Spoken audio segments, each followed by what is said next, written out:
and welcome back to another episode of Women Talk Tech.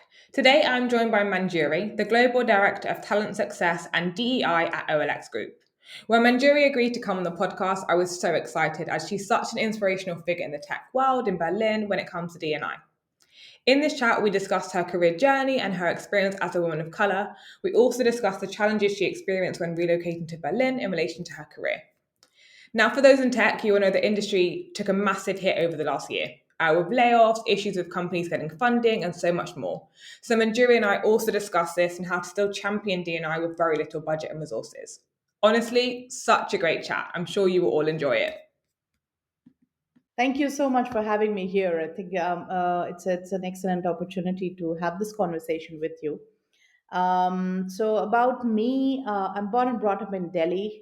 Spent pretty much my life working through in different cities in India, and then moved to Europe in 2014. Have worked across worked and lived across actually in different countries like Sweden, Czech Republic, and call Berlin home for the past 9 years. I actually complete 9 years this week in Berlin, so it's super exciting for me. I know it's a love hate relationship always with Berlin. Either some people really love it or some people really hate it. But I'm in the former bucket, so I really love the life here. You can literally be yourself, I guess. Yeah.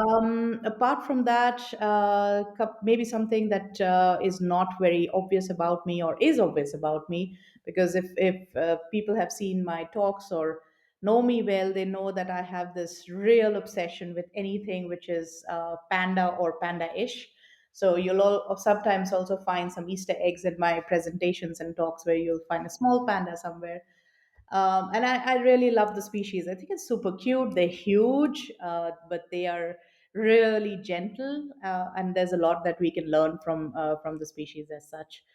About well, what else? I mean, if I jump into my career a little bit, I started with post my MBA, which I did specialized in HR. Worked along with different setups. My first stint was actually with a manufacturing company. Very soon, I realized that's not for me, and moved into tech all along, and was working with companies like Emphasis, which is a Hewlett Packard company. Then moved to Accenture, was working with Accenture, different capacities in HR business partnering and talent development, and then moved to Zalando when I moved to Europe.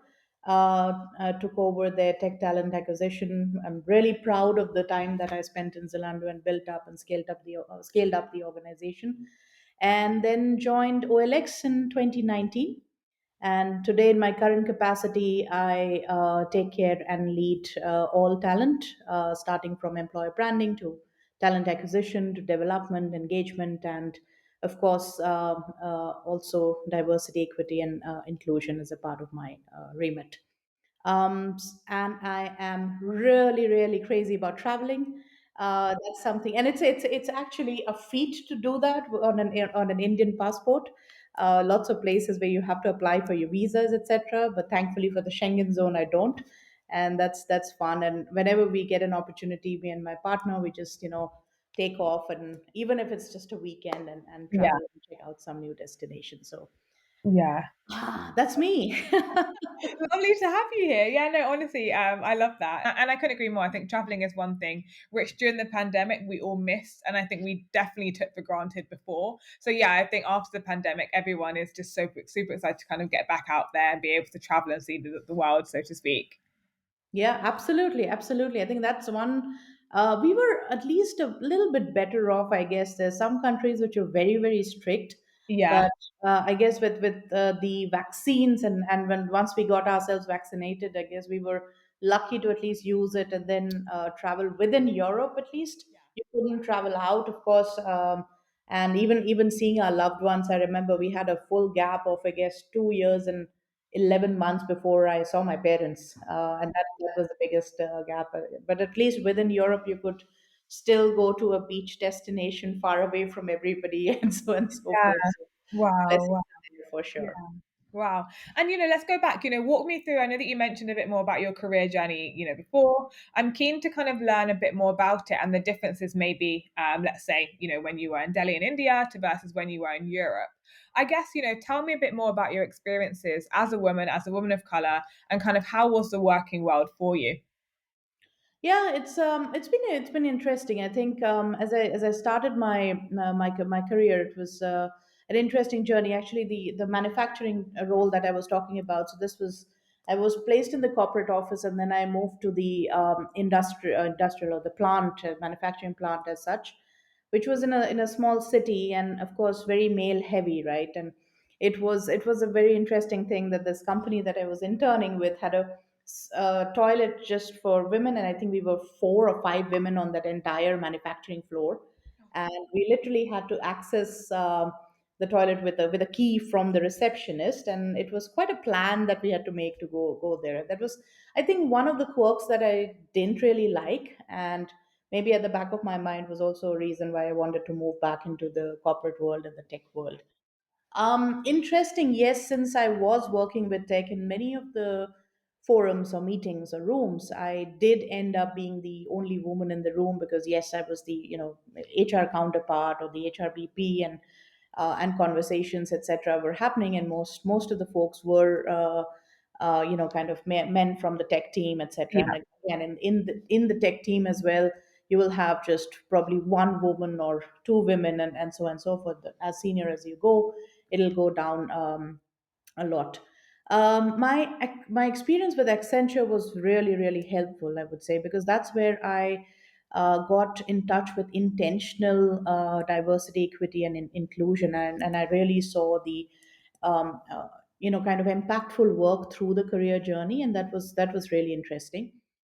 Coming through to Europe was another ball game altogether, because I was actually the first Indian to be hired in the HR team in the organization, and then of course there would be a lot of forums again where you would see yourself as the only woman of color in the room or only woman in the room, because again I was supporting tech in any ways, and that was an interesting journey. So a lot of times you would see, and if it's also the personal imposter syndrome that walks in, or that kind of creeps in sometimes, that are you can you really put your point through, can you really ask a question in the room, etc.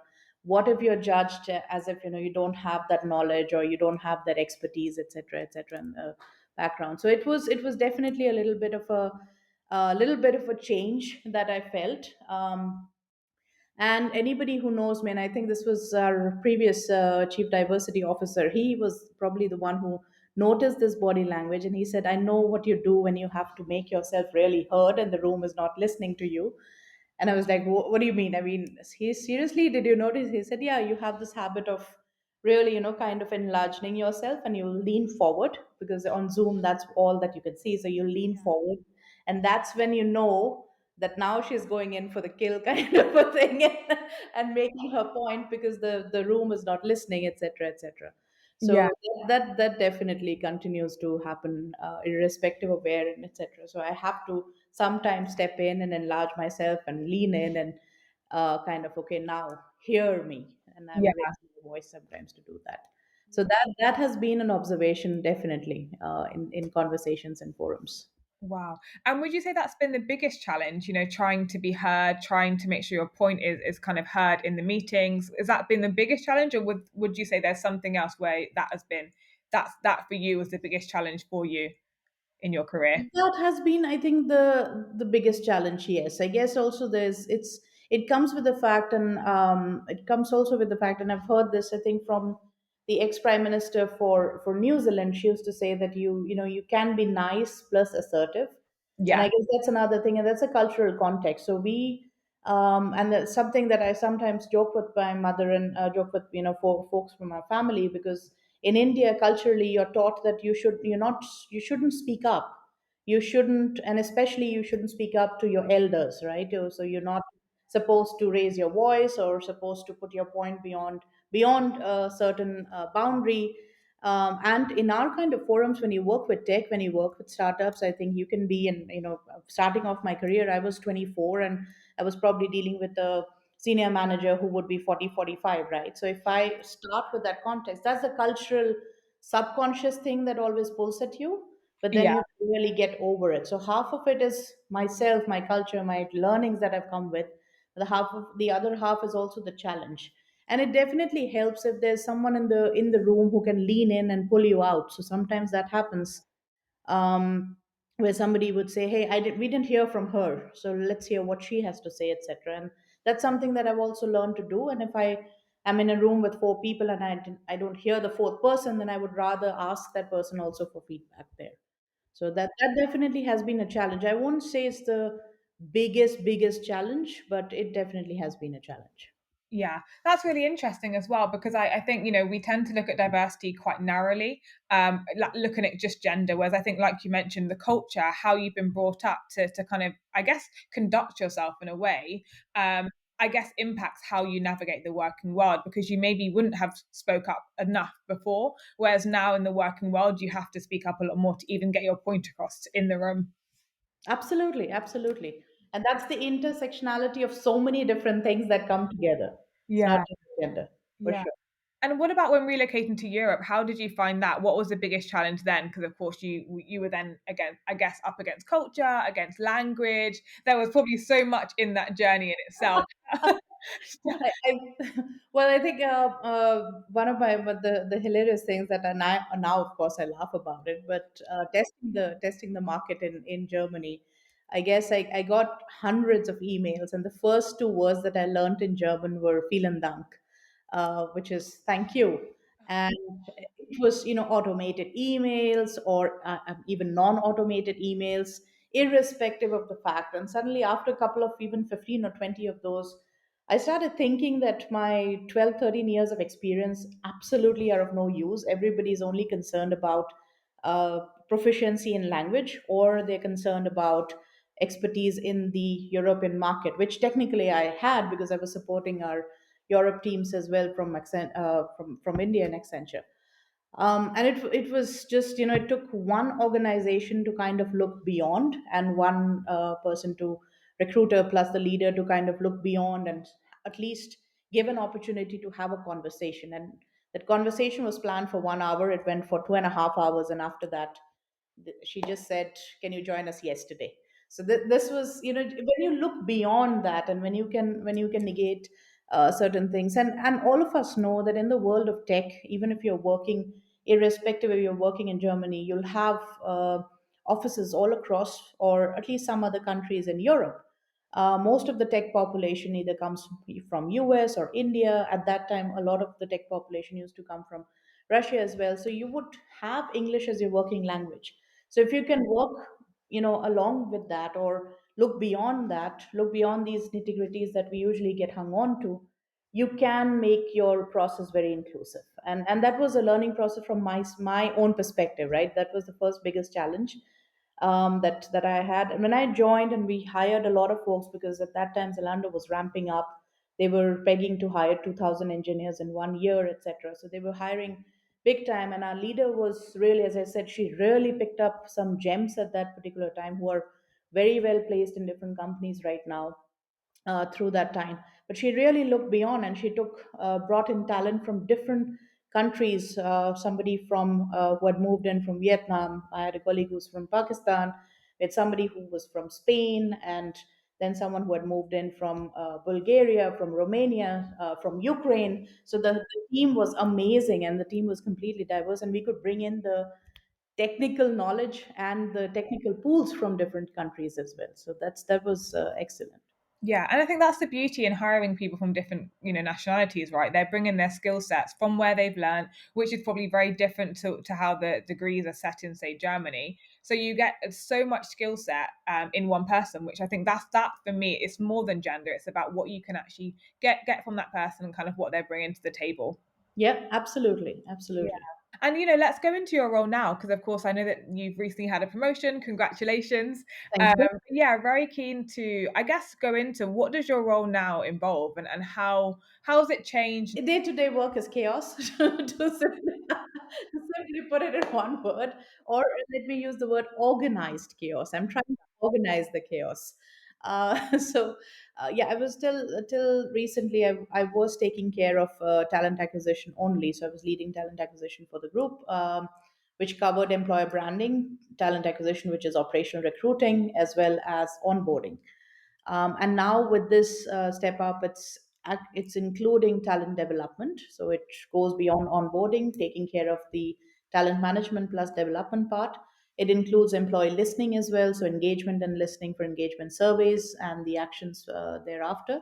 And what I call as the foundation of this entire talent journey, which is DEI, is also included in this. And with this, I formed the team called talent success and DEI, and this is where everything sits in with the employee journey as such. And where am I, and how does my day look like? As I say, it's pretty much manic to bring the team together to set up a vision and a purpose. But I'm enjoying that, bringing really excellent people also together. We are going through a transition in our organization. It's a part of our business, which is the autos business, has been sold, and it's public news. But with this transition, there's a lot of changes. There's a lot of prioritization on what we focus on for this year, etc. The fun part of this is the one view or lens that I can have on talent. And that is really, really good because you can really tie in from the beginning when we are starting our work with the EVP process. We can look at how this will impact through the talent process and not just hand off after the onboarding and say, okay, now we are done, now we hand off to another team. And that is the stakeholder experience that we want to create, smooth end to end, so that we can have all the dots kind of connected for them. So that's the aim pretty much for this year, to set things up, to Yeah. have this model set up, and the stakeholders also being used to have this model work for them in this fashion. Wow, wow. I mean, it sounds like a lot. It sounds probably like organized chaos, like you said. And Very, very shortly. yeah, yeah. And how you mentioned that you've just set up a new team called the Talent Success Team, which incorporates DEI into that. How does that work, and what does that kind of talent success team do day to day? So the talent success team basically, I mean, they'll have different players in it, right? So the branding team is busy with the branding activities with EVP, which we've work around EVP, which we've started in the last 2 months. Of course, the recruiting operations team are busy with their vacancies and hiring. Then you have the talent development and management team, where one part is management, where we are defining some career paths. It's called a Catalyst platform, where if you're a product or a product manager, engineer, what to do next, how to grow is kind of defined. The talent development world looks is focusing on something called as manager excellence at the moment, because that's where we need to focus our energies on. How does DEI kind of marry into this? So basically, number one is day to day, and this is Yeah. what I believe in, having not having diversity, equity, and inclusion sitting somewhere outside, and that's where the model is, that it's the foundation. So number one, yes, we have our focus and our priority for this year continues on communication, campaigns, and awareness, which is all through the year. So we have certain months, certain days. We just had the month of June with Pride and certain sessions that we conducted for the organization to bring awareness. We had employees in our own organization share their stories, their challenges, etc., that they faced. And then we also go into other aspects, like we have this whole diversity week, OLX particular diversity week, that we celebrate in October. So that's campaigns, that's informations, that's communication that will continue. We have a full calendar of events throughout. This is managed pretty much by our community manager. Plus, we do have business resource groups on LGBTQIA plus, as well as women in tech. They also manage certain other aspects of these community engagements as such. Then we have a second focus, which is our chosen focus for the year. We are chosen it last year as well. We continue the focus, and that's our focus on gender.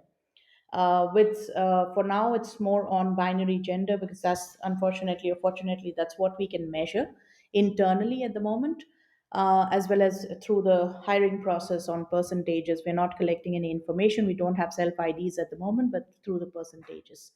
Here, our focus is mainly, and we've also taken internal goals at the C suite level on increasing the workforce representation for women. And this is where I believe that your buck starts and stops at that senior leadership as well. So that's, and this is focused on women in tech, women in management, women in leadership. We've been able to make quite a bit of a progress in the last 2 years on moving the needle on this already.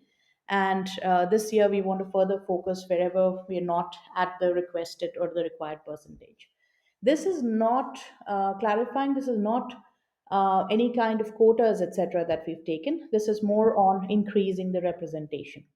How do we do it in certain terms? And that's where the day in the talent team kind of comes in through. Whether we are talking about our job descriptions, we parse our job descriptions through an augmented writing tool so that it has inclusive language. Then we come to the part of sourcing. The sources are encouraged to source through and really reach out. They have sourcing jams which are really focused on going into different pools and not the same kind of pool. So we don't just lean on posting and praying through LinkedIn, but we will go into different pools, etc., different boards where we publish the jobs, etc., to have a further bigger diverse pool as such. The third is on decision making, because this is also something that is just important, starting with maybe engineering. What we try to do with our assessments is we bring in as many as possible and try to present the assessments to as many as possible, and especially with women who don't really pitch their CVs up many Yeah. times. What Yeah. we've seen. It's fine. So the recruiter can take a call. Maybe the CV is not 100%, but you send them a test, and more than often they actually clear the test and come through the process. And that's an advantage with a test like Codility or any other technical test. And our hiring assessment is completely based on competencies as well as leadership behaviors. So you don't have any, I didn't like the person, I don't think I can see myself working with the person kind of a feedback, but real technical and behavioral feedback based on leadership behaviors. The decision making, this is another place where usually you lose the battle. Here we don't let a single person make a decision. We have a feedback loop where it's the hiring manager, interviewers, and the recruiter. They get into a feedback loop, have a discussion, and you can question each other on any kind of biases that come through. Of course, a big deal of this is also preparing our interviewers. So they do go through hiring fundamentals, which is a package training, including unconscious bias, etc. So they are kind of set up. This is just one example on how the branding and recruiting would see DEI. The second piece would be something like development, leadership development, right? So if we are looking at leadership development, we have this cohort with Better Up, which is a platform for leadership coaching. And that's when we go for nominations. We would really ask again these leaders who have their goals for the year to look at nominating more women who from their teams who are prospective leaders, etc. So different aspects of having this through the entire journey, entire process of talent. That's so interesting because I think there's probably so many companies sitting out there thinking we need to hire more women. What can we do about this? And I think you mentioned quite a few things there, but the one thing I liked was about the leadership development and the, I guess, decision making and promoting women internally. Because I think we tend to look outside, we tend to think, okay, let's just hire loads of females, which yes is important, but also what can we do with the females that are in our team to develop them and actually get them to that kind of C-suite level? Absolutely, and even in this process, we've learned to give back as well. So some of the things is looking at the business problem. I guess we had a big challenge last year in filling up some of the site reliability and senior front end roles in some countries. And the idea was how do we looked at a train to hire kind of a model there. Interestingly, we partnered up with Udacity and we said, you are doing all the marketing. Let's take a aspirational target of having more women in this cohort. Because again, these are two areas, especially SREs. You Yeah. hardly Oh my, find women in senior SREs oh my buckets. God. It's a nightmare, right? It's a nightmare. So we were like, now that we're doing this, why not we train more women as SREs, right? And it was interesting that in both the buckets, we got more women to sign up than we had intended initially, and we were super happy. I think it was 38% and 42% at the end. And this program was successful with Udacity, and we ended up with a big pool of women who were trained to work in these with nano degrees from Udacity on these two. So it is like you said, we could do the same thing with internal talent. If Yeah, you are, and this is sometimes we joke about this, that if you have an open vacancy for a year, then you rather hire internally than looking for the candidate. So if somebody can scale up, why don't you do something similar and ensure that that person can scale up rather than hiring externally? So of course, yeah, looking with 100%. And you save money. Let's be honest, you save oh, money maybe yes, from using a yes. recruiter, or even from doing the entire hiring process. That takes time, it takes effort, and it takes time away from people who are not doing their job at the time, right? Because they're having to do loads of interviews. So if you find a way to promote internally, then it's a win-win for everyone involved, I think. Absolutely, absolutely, definitely. And even smaller decisions, which can come from grassroots levels. We started the something called as OLX Academy, which is our graduate trainee program.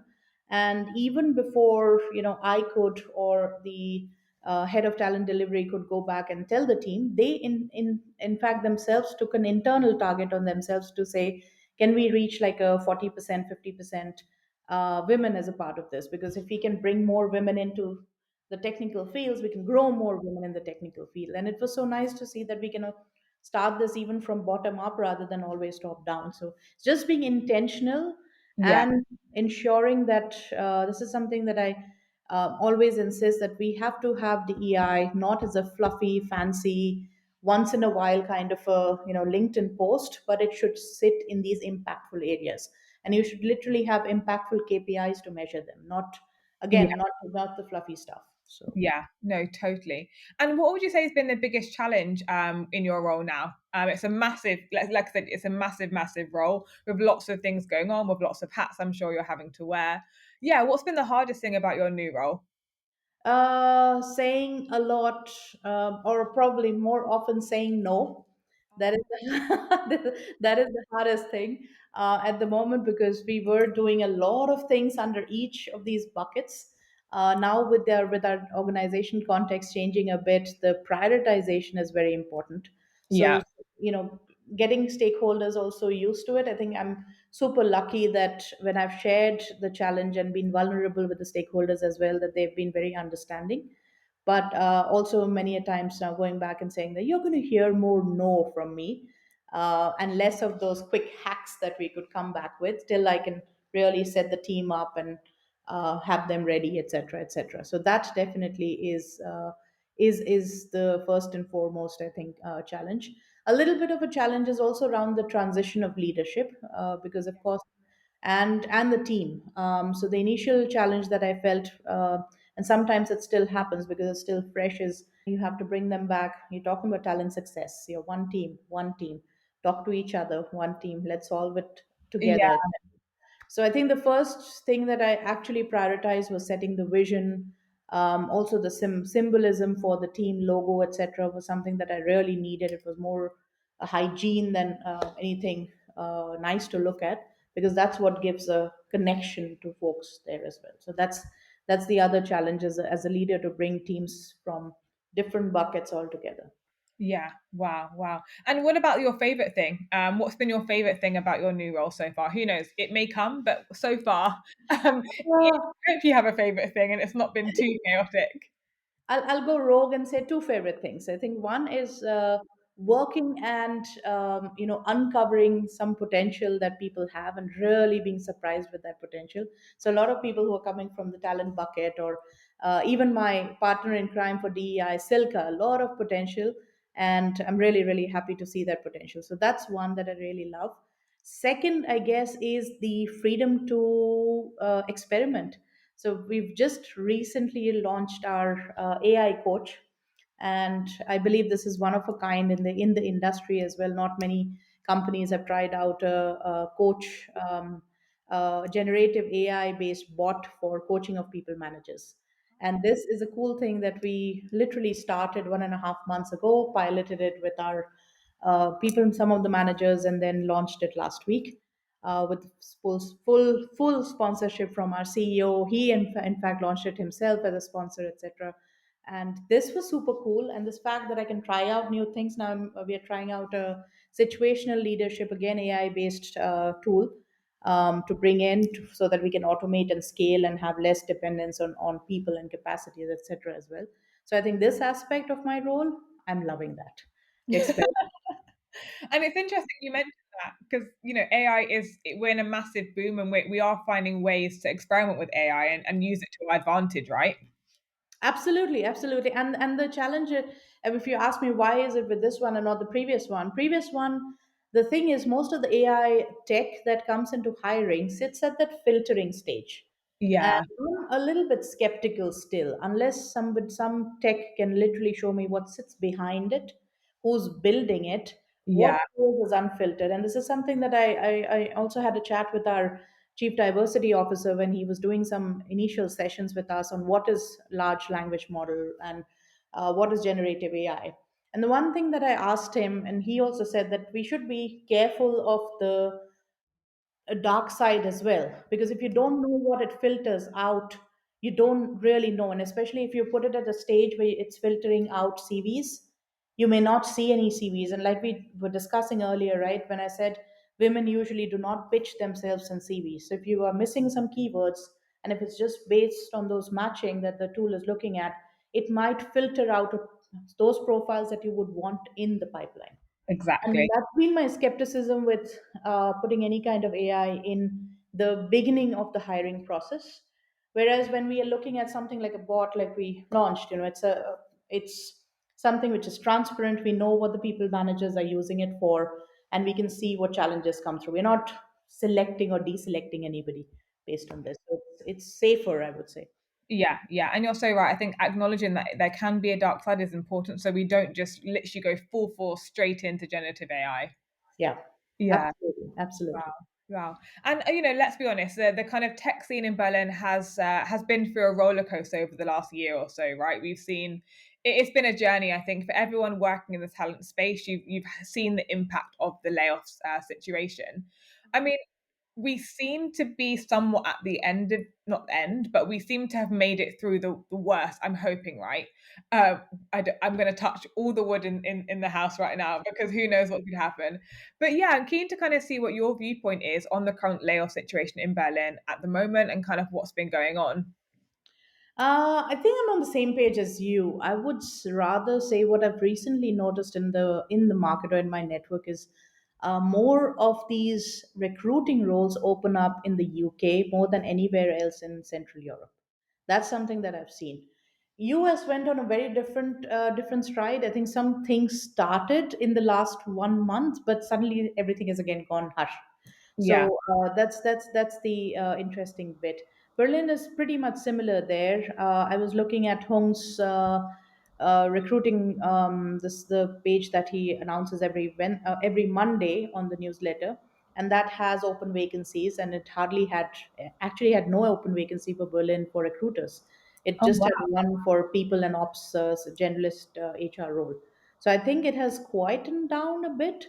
On the other side, what I hear from again from the network is wherever hiring is slightly coming back, or at least forecasted to come back a little bit, companies would not be looking at hiring full-time employees directly or full-time recruiters directly.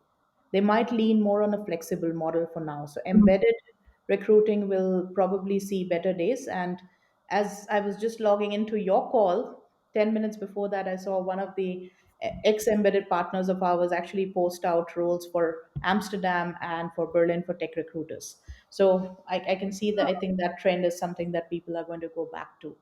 One, I mean, they could be there. There are like a zillion dark sides to the layoffs, but I guess one of the biggest dark sides that I noticed and this was slightly a hunch, but the hunch got validated as well with data when I saw that I think between October last year to June this year, and there was an article by Axios that was shared. 45% of the layoffs were actually women. Now, this is, of course, based on their assessment of, I think they spoke to some 4,000 or 5,000, reached out and did a survey to who were impacted. And then out of that, this was the extrapolation of data that they pulled out.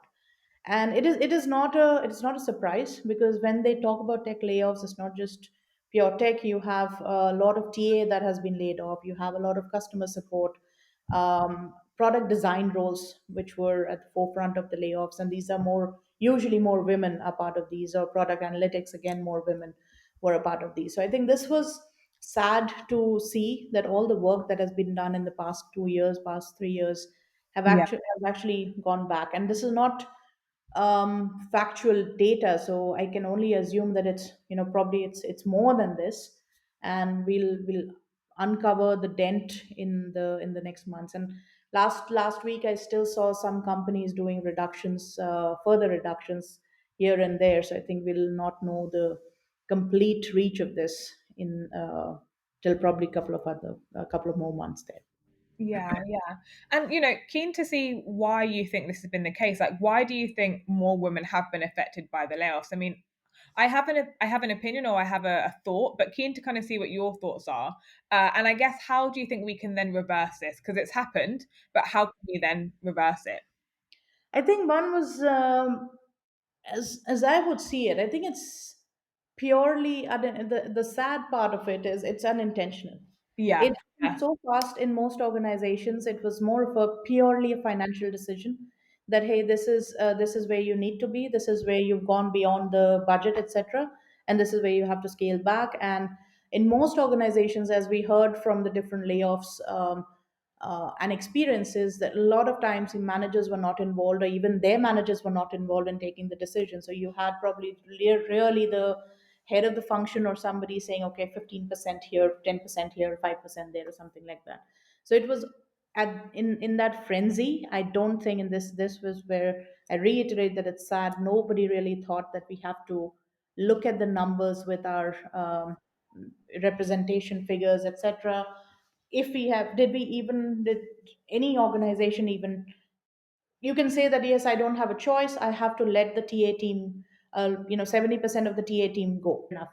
But are you even conscious that how many nationalities you lost in the process? Are you even conscious what kind of diversity you lost in the process, etc.? Did yeah, you at least have a conversation and keep account of that?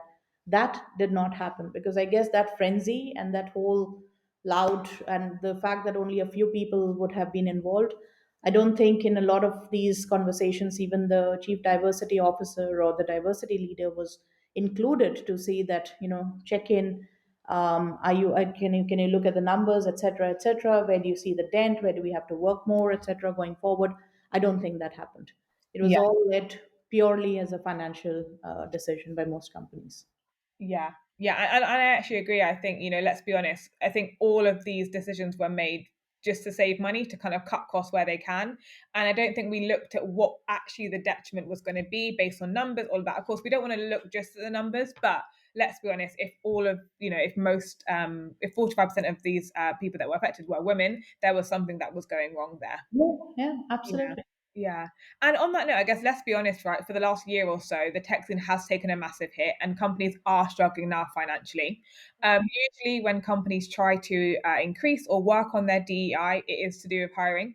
But I think, let's be honest, if you can't hire and there's no budget to hire, how do you think we can still champion DEI without the same budget that, say, we had a year ago? Yeah, there's this article that I usually lean on. Is I'd written this article for Salt.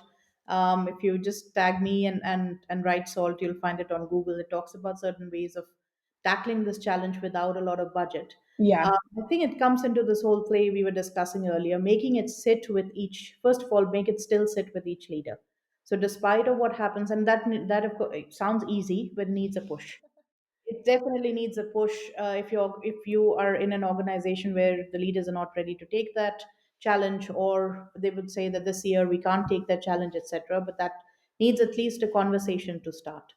The second piece would be around these moments within the organization, like we were discussing. Yes, you may not have the budget to hire externally, but you definitely have an option to start an internal mobility program. And when you do that, how do you encourage them, the organization program wise, how do you encourage people to train and step up their women talent? Looking at pools from a perspective of performance management, when you look at the pool for, say, your promotion readiness, what does that pool look like? How many women are there? Or how many, I'm just taking women as an example, it could be pwt, whatever data is available, right? So what kind of representation can you pull up? What is the excuse to not pull that up? Excuse would be, hey, I need somebody who's at this kind of level or skill, etc., so we can train them, possibly. If we can't hire, I'm sure there's some training budget or there's some mentoring budget, etc.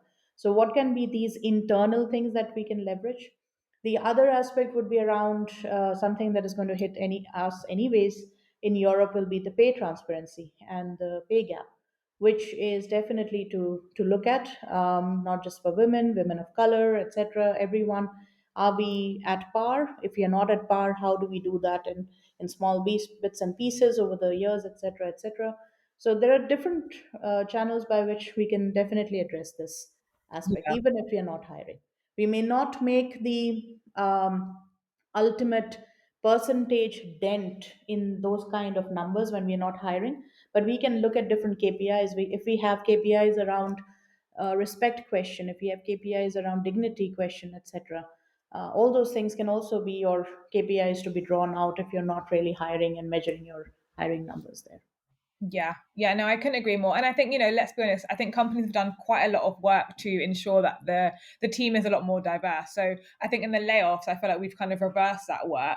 So, Yeah. I really want to make sure that companies aren't, feeling that their work has been wasted, and they should be doing a lot more, right? Like I said, promoting. What can we be doing to ensure that the work isn't just completely gone down the drain due to the layoffs? Absolutely, absolutely, and that's where I said, the conversation needs to continue. It Yeah, cannot be something that only because you had, say, another 50,000 euros or 70,000 euros at your disposal, only then you will do something. Even if you don't have anything, you can do an internal campaign with stories from your own business. I refuse to believe that you've had everybody or kind of out the door, and sorry to say you only have seven white men sitting there. I hope that's not the case. me too. You can have more stories to tell, but even doing that has an impact, so you Yeah. need to figure out and get more innovative as such. Totally, totally. And another massive topic which I know that I was keen to discuss with you as well is the kind of back to office trend. We've seen it. I've seen it quite a lot in London. I mean, we at Impala we work what we call the twat working week. So we do Tuesday, Wednesday, and Thursday in the office. Yeah. Um, on the other flip side, I am speaking with lots of engineers right now who are saying I'm leaving my company because they're enforcing everyone comes back into the office 5 days a week. So there's a massive, trend going. Like I said, how do you think this impacts diversity, and how do you think we can really work on this to not, like I said, reverse the work we have done?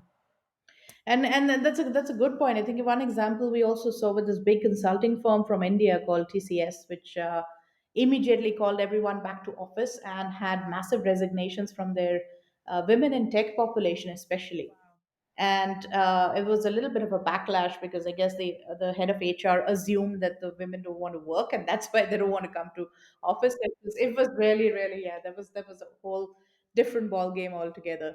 And I think the answer lies, it's not right or wrong. It's actually what suits for the personas working in the organization. So like you said earlier, engineering population. So I think this is also to do with how we built up the engineering organization in the past years in in different companies. It's a distributed setup. Probably they're already working in a remote setup, so they're used to working in a remote setup. It doesn't hardly make sense if you bring in certain engineers in one office where they're working distributed anyways from different offices. So probably that's a persona that can come together as a team once in a quarter. That's their travel and engagement budget or something like that. Whereas maybe support functions like us are those the partial ones. So yes, we are in office when we need to be, Yeah, and of course when we are we can have our flexibility, because let's face it, coming back to office for 5 days a week is stupid, and nobody is going to go back to it. But there's a third population, of course, which is completely customer facing. Now, if you go to a Tesco or an Aldi or a Lidl here, right? So there'll be a cashier, and that cashier, of course, has to be there unless all of them are automated. But yeah, they have to be there. So that's your frontline staff. So I think it's to kind of model the work arrangements as per the personas and as per the buckets that are there in the company. Also to cater to what your company needs. If you're working for an organization where 90% of your staff is, say, working in just Berlin, it's easier to bring people together, create those moments. But if you are an organization of 500 people which is distributed across 15 countries, it's probably one day in office and other days working through Zoom, because anyways you'll be on Zoom even if you're in office. So that's a Yeah. little bit what Yeah. what is definitely lost in the past 2 years, and I think this is something that we need to bring back, is the juniors and the interns. I guess they have lost a little bit of what me myself would have felt my first year of work. If I didn't have that kind of learning from my Yeah. buddy or my leader, I would miss that. And some of our population who are now getting into internship or got into internship last year, if you think they did their masters or their graduation also remote, Yeah. and they would have probably done their working student time as well as during in a remote form, and then their interns in a remote form, then their juniors in a remote Wow. form. Yeah. That's dangerous, because by the time you're like your experience, you can deal with it, you know how to sort things out, etc. But I guess those formative years, if you lose that touch, that can be drastic. So I guess that population, if somehow that connection is built up, be it tech non-tech, that's super important for the future. These are the leaders of our future who will not have like 4 5 years of real human connection. Yeah, no, totally. I mean, I missed it. So I started working in 2019. So I started at Empire 2019. So just before the kind of pandemic hit. But again, I couldn't agree more. I learned so much in that first, say, 6 months to a year being in the office than what you could ever imagine versus being remote. So I can see the definite difference for sure. Yeah, absolutely, Yeah. absolutely. And I guess how do you feel like, this could affect women more? Um, yeah, I guess it does. I don't Yeah. want to say it, you know. I guess, a little bit depends also on the cultural context. So when I was talking about this consulting firm, right, it affected women more in that bucket. Why? Because in that setup and in that culture, women are the ones who are caregivers. Women are also the ones in most setups who would, after the day's work, also probably cook at home, etc., etc. Yeah. In that kind of a setup, and you are also in a setup, maybe you're literally in India, distances are huge, right? So 200 300 kilometers away from your Bangalore office or something, and you cannot just say ask your husband and husband's family to uproot yourself because your office has asked you to come back. Yeah. In all probabilities, the decision will be made by the men and the family, and say that you quit, you change. So that will be an option.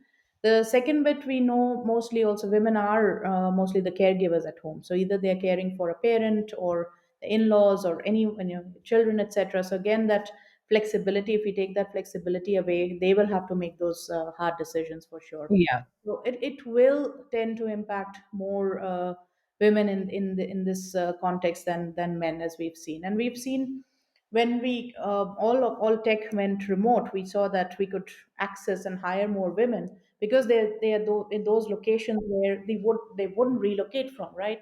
Now if you're asking them to come to office, come to the hubs, again they won't relocate. So yes, we'll be losing them as companies, but they'll also have that hard choice of not having those options anymore. Yeah. That's definitely going to be there. Wow. Yeah, no, definitely. And I guess, just to kind of end, Manjari, keen to kind of see, I guess, if you could go back to your kind of younger self in your career and kind of do something differently, or advise someone now starting out in the role which you may have been at the beginning, woman in tech, whatever the case may be, what would that piece of advice you would give that person who's starting out now? I'm super young already still. Okay, Yeah, so no, just kidding. Just kidding. Yeah, if I have to go back and advise, I think one key thing I would say is don't overthink. Be bold, don't shy away. Maximum somebody will say no, but do not shy away. Raise your voice. You need to raise your voice more often. That would be for yourself. And the second one, raise it also for others. When you are confident, raise it for others as well. If you're in any kind of privileged position, and that can be from anything, yeah, any kind of privileged position, use your privilege for the other person to speak up, to raise your voice. These would be the two things that I would definitely tell myself and anyone who needs that advice. Wow, so powerful. Well, thank you again, Manjuri. Honestly, I could sit here and speak with you for hours. So, like I said, thank you again for joining me. And yeah, I really appreciate your time. Thank you so much. Love the conversation.